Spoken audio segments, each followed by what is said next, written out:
नमस्कार। राधे कृष्ण। जय श्री कृष्ण।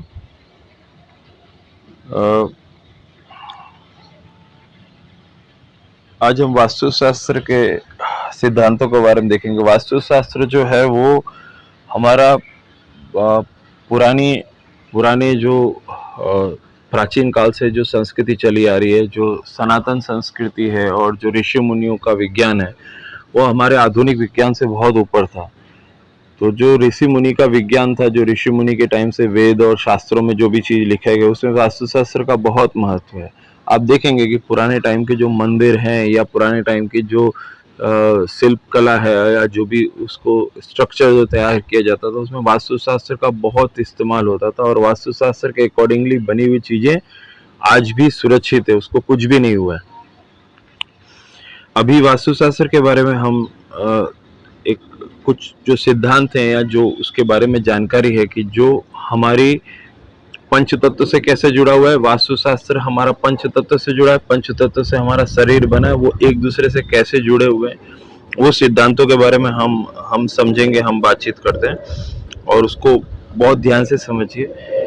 हमारे ऋषियों का सारगर्भित निष्कर्ष है तथा पिंडे तथा ब्राह्मणे तथा ब्रह्मांडे। हमारे ऋषियों का सारगर्भित निष्कर्ष है यथा पिंडे तथा ब्रह्मांडे।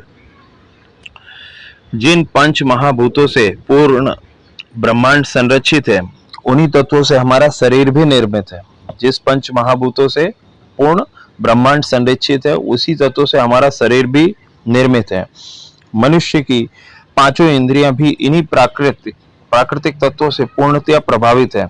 आनंद में शांतिपूर्ण और स्वस्थ जीवन के लिए शारीरिक तत्वों का ब्रह्मांड और प्रकृति में व्याप्त पंच महाभूतों से एक सामंजस्य स्थापित करना ही वास्तुशास्त्र की विशेषता है। और ब्रह्मांड और प्रकृति और हमारे शरीर के पांच तत्वों से एक तालमेल बिठाना ही एक वास्तुशास्त्र की विशेषता है। वास्तुशास्त्र जीवन के संतुलन का प्रतिपादन करता है। यह संतुलन बिगड़ते ही मानव एकाकी और समग्र रूप से कई प्रकार की कठिनाइयां और समस्याओं का शिकार हो जाता है। वास्तुशास्त्र के अनुसार पंच महाभूतों जैसे कि पृथ्वी, जल, वायु, अग्नि और आकाश के विधिवत उपयोग से बने आवास में पंच तत्व से निर्मित प्राणी की क्षमताओं को विकसित करने की शक्ति स्वतः स्फूर्त हो जाती है। वास्तुशास्त्र के अनुसार पंच महाभूतों जैसे पृथ्वी, जल, वायु, अग्नि और आकाश से विधिवत उपयोग से बने घर आवास में पंच तत्व यानी पंच तत्व शरीर के पंच तत्व से निर्मित प्राणी मनुष्य की क्षमताओं को विकसित करने की शक्ति स्वतः स्फूर्ति हो जाती है कि उसके अंदर अपने आप ही उसको उसमें बल मिलने लगता है। उसका वायु तत्व, उसका अग्नि तत्व और वो तत्वों से ऑटोमेटिकली उसके काम बनने लग जाते हैं। पृथ्वी मानवता और प्राणी मात्र का पृथ्वी तत्व मिट्टी से स्वाभाविक भावनात्मक संबंध है। व्यक्ति का संबंध मिट्टी से है ही। पृथ्वी सूर्य की परिक्रमा करती है, उसमें गुरुत्वाकर्षण बल और चुंबकीय शक्ति है। यह वैज्ञानिक रूप से भी सिद्ध हुआ है कि पृथ्वी एक विशालकाय चुंबकीय पिंड है। एक चुंबकीय पिंड होने के कारण पृथ्वी के दो ध्रुव होते हैं, उत्तरी ध्रुव, दक्षिण ध्रुव।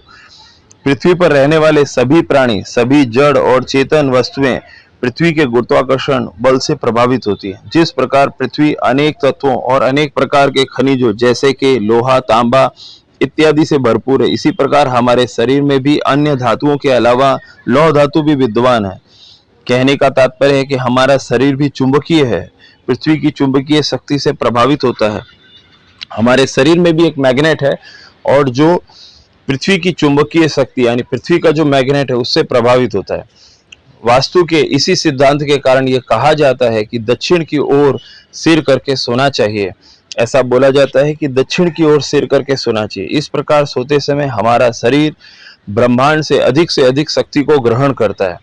वास्तु के सिद्धांत के कारण यह कहा जाता है कि दक्षिण की ओर सिर करके सोना चाहिए। इस प्रकार सोते समय हमारा शरीर ब्रह्मांड से अधिक शक्ति को ग्रहण करता है। यह चुंबकीय लय में सोने की स्थिति से मनुष्य अत्यंत शांति प्रिय नींद को प्राप्त होता है और सुबह उठने पर तरोताजा महसूस करता है।